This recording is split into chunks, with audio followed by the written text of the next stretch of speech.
பந்தக்கால்கள் நாட்டும் முறை மற்றும் அதன் விரிவான விளக்கங்கள் வாஸ்து சாஸ்திரம் மற்றும் பாரம்பரிய மரபுகளை அடிப்படையாக கொண்டுள்ளது. இது வீட்டின் கட்டுமானத்திற்கான முதல் கட்டமாகவே கருதப்படுகிறது. இந்த முறைகள் வீட்டின் உறுதிப்பாடு, வாழ்க்கை நலன் மற்றும் வாழ்வில் நிலையான செழிப்பு ஆகியவற்றை காக்கும் வகையில் திட்டமிடப்பட்டவை. பந்தக்கால்கள் நாட்டும் முக்கியத்துவம். வீடு கட்டும் போது அடிப்படையான முதல் காரியம் பந்தக்கால்கள் நட்டு அதை உறுதிப்படுத்தும் செயலாகும். இது வீட்டு மூலைகளின் சக்தியையும் வாஸ்து சக்திகளின் ஒழுங்கையும் நிலைப்படுத்துகிறது. பந்தக்கால்கள் நாட்டும் முறை சரியாக மேற்கொள்ளப்பட்டால் வீட்டில் வாழ்பவர்கள் ஆரோக்கியமான மற்றும் வளமான வாழ்க்கையை வாழ முடியும் என நம்பப்படுகிறது. மூலையை அடிப்படையாக கொண்டு பந்தக்கால்கள் நாட்டும் முறை. தென்மேற்கு மூலை, நிறுத்தி மூலை சோகஸ்மைலி. முதலில் கால்களை தென்மேற்கு மூலையில் நடுவது மிகவும் அவசியம். தென்மேற்கு மூலை நிலையான மற்றும் பாதுகாப்பான குணங்களை குறிக்கிறது. இது வீட்டின் உறுதிப்பாட்டையும் மூல அடிப்படையையும் நிலைப்படுத்துகிறது. தென்கிழக்கு மூலை, அக்னி மூலை சோகஸ்மைலி. இரண்டாவது தென்கிழக்கில் கால் நட வேண்டும். இது வீட்டில் சமையல், சக்தி மற்றும் செயல்திறனை குறிக்கிறது. இந்த மூலையில் சரியாக கால் நடுதல் வீட்டில் தீய சக்திகளை தடுக்க உதவுகிறது. வடமேற்கு மூலை, வாயு மூலை சோகஸ்மைலி.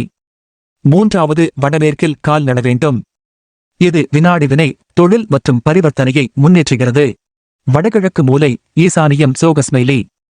கடைசியாக வடகிழக்கில் கால் நட வேண்டும். இது ஆன்மீக வளர்ச்சிக்கும் நல்ல உணர்ச்சிகளுக்கும் செல்வாக்குக்கும் முக்கியமானது. நாள்களை அடிப்படையாக கொண்டு பந்தக்கால்கள் நடுதல். வீடு கட்டும் வேலைகளில் நாள்களின் சக்தியையும் விசேஷமாக கவனிக்க வேண்டும். ஒவ்வொரு நாளும் தனித்தன்மை வாய்ந்த பலன்களை தருகிறது. திங்கள், சந்திர கிரகம். நிலையான அடிப்படை செயல்களை தொடங்க சுபமான நாள். மன உறுதி மற்றும் அமைதி தரும். புதன் கிரகம் சோகஸ்மைலி. விற்பனை, கைத்திறன், அறிவு ஆகியவற்றை மேம்படுத்தும் நாள். கைகள் பரப்பும் செயல்களுக்கு இது மிகவும் உகந்தது. வியாழன், குரு கிரகம் சோகஸ்மைலி. செல்வ வளத்தை தரும் நாள். ஆன்மீக மற்றும் சமூக நன்மைகளை உருவாக்குகிறது. வெள்ளி, சுக்கிர கிரகம். மகிழ்ச்சி, வளமை, குடும்ப நலன் ஆகியவற்றுக்கு உகந்த நாள். வீட்டின் அமைதியான சூழலை மேம்படுத்தும். குடி புகும் முறைகள். குடிபிடிப்பதற்கு வியாழனும் வெள்ளியும் மிகுந்த சுபமான நாட்களாக கருதப்படுகின்றன. குடி புகுதல் முறைகள் சரியாக பின்பற்றப்பட்டால் வீட்டில் அனைத்து நன்மைகளும் சேரும் என நம்பப்படுகிறது. புதன்கிழமையில் கைகள் பரப்புதல். இது புதிய வேலைகளை தொடங்குவதற்கும் அதனை வெற்றிகரமாக முடிக்கவும் உதவுகிறது. வெள்ளிக்கிழமை மேய்ந்து முடித்தல். குடும்ப ஒற்றுமையும் பொருளாதார வளமும் இன்றைய நாளில் துவங்குவது மிகவும் பயனுள்ளதாக இருக்கும். வியாழனில் குடி புகுதல். இது சுபமான நேரமாக கருதப்படுகின்றது. செல்வாக்கும் நல்ல ஆரோக்கியமும் விளைவிக்கும். வாஸ்து சாஸ்திரத்தின் முக்கிய கோட்பாடுகள். வீடு கட்டும்போது பஞ்சபூதங்களின் சமநிலையை கவனத்தில் கொள்வது அவசியம். நீர் வடகிழக்கில் இருக்கும். நிலம் தென்மேற்கில் இருக்கும். அக்னி தென்கிழக்கில் இருக்கும். காற்று வடமேற்கில் இருக்கும்.